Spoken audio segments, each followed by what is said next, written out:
Hi, and welcome to another edition of Todd Talk, where we take teaching theory and turn it into teaching practice.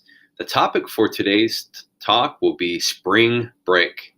So we are getting ready to go on spring break, and the kids are excited, and the teachers are excited, and everyone is excited. I would say typically on spring break, the day before you go on spring break, teachers are a little more focused than they are when it comes to winter break and summer break, where the last day is kind of a waste day a lot of times.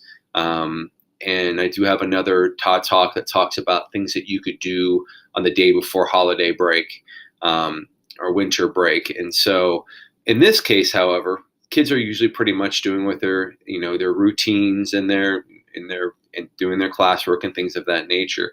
So what this Todd Talk is going to be helping you to do is to help your kids have a meaningful spring break.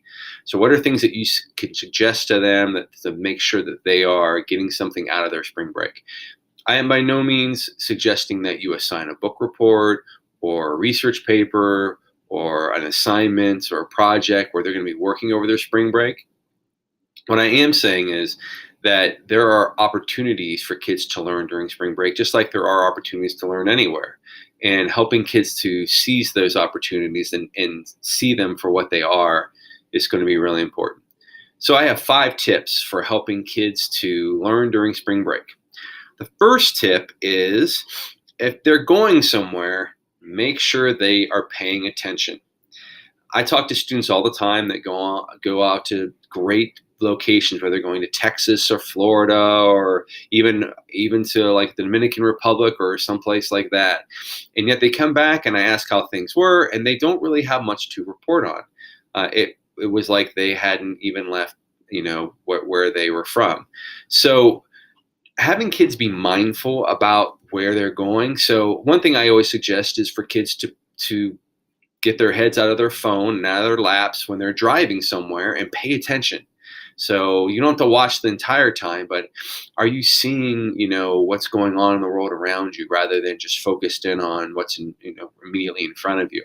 So getting kids to pay attention to that. So again, not having kids write a report on this, but when a kid tells you that they're going to go somewhere for vacation, spring break, when they get back, ask them how things went. That's another a way that kids know that you care about them, is that you remember where they were going.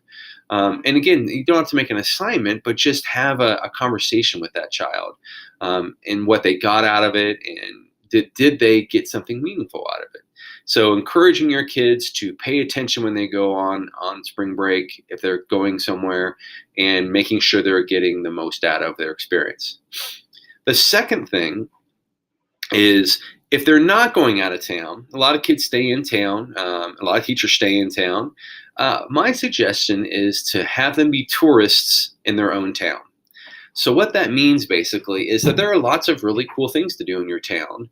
And sometimes we take for granted what is immediately around us. So there might be a lot of great activities that you can do, or a lot of like parks or museums or different opportunities for students to explore and kind of check things out, and so you don't have to go somewhere to get something meaningful. You can be a tourist in your own town. So whether it's going to the park and taking a walk, whether it is taking them someplace that you've never been in the town.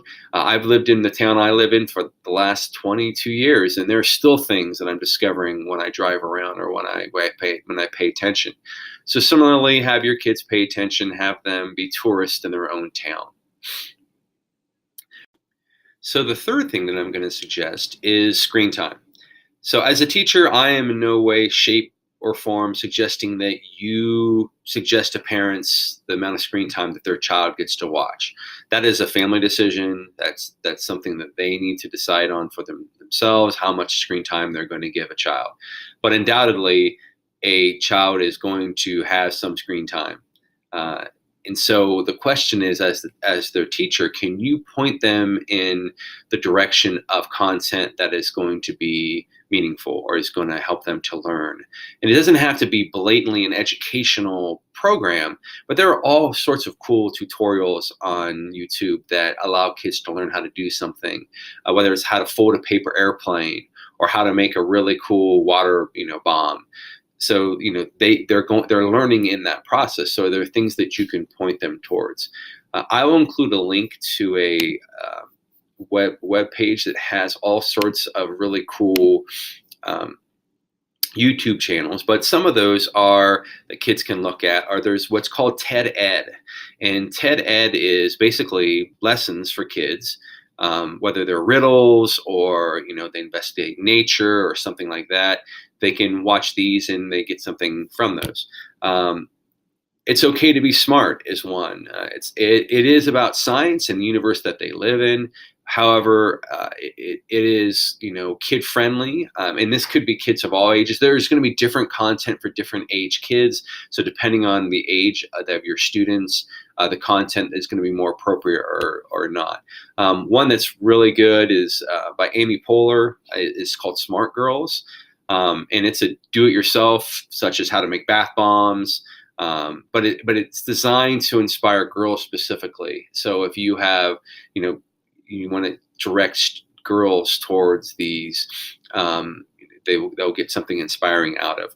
So those are just some suggestions for, and like I said, I'll have a link to the site that lists 10 different and how you get there, that you can suggest to students so that when they are on their screen, which undoubtedly they're probably going to be during their spring break, they are, some of that time is spent for the purposes of good rather than the purposes of evil.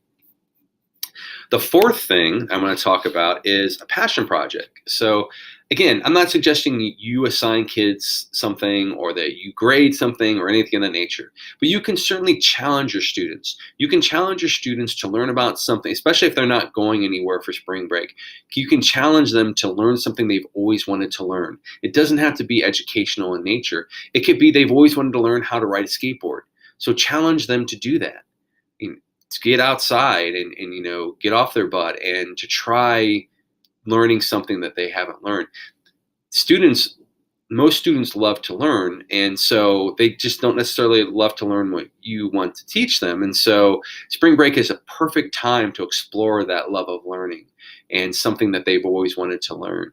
And again, it's not a kid sitting reading a book during the entire spring break. It's them learning something that they've always been curious about or they wanted to know more about, but basically, giving them the nudge that they should try something that they've always wanted to try. It's the perfect opportunity to do that. So that would be the fourth suggestion. The last suggestion is a pretty obvious suggestion, and one I try to do with students all the time, and it may fall on deaf ears a lot of times, but regardless, I always encourage kids to go outside. Depending on where you live, spring break a lot of times is the first time that the sun has cracked out of the sky in the past 4 months. And so getting kids to get outside and experience that is always a really, really good thing, whether it's even in their own backyard or their front yard. My daughter, when finally started to get warm, she immediately went outside with her box of chalk and drew all sorts of pictures all over the driveway because she was just itching to get outside. And she's not an outside person, but she was itching to get outside. So a lot of your kids are probably itching to get outside as well. So encourage them to do that, whether it's playing sports or just going for a walk, or going and playing with the dog, or there's all sorts of experiences that can happen outside, or playing a sport. There's all sorts of experiences that kids can do outside. And so any nudging you can do or suggesting or any influence you can have on helping them do that is going to be really powerful. So those are 5 things that you can suggest to students to make for a more meaningful spring break. And I hope that your spring break is meaningful as well.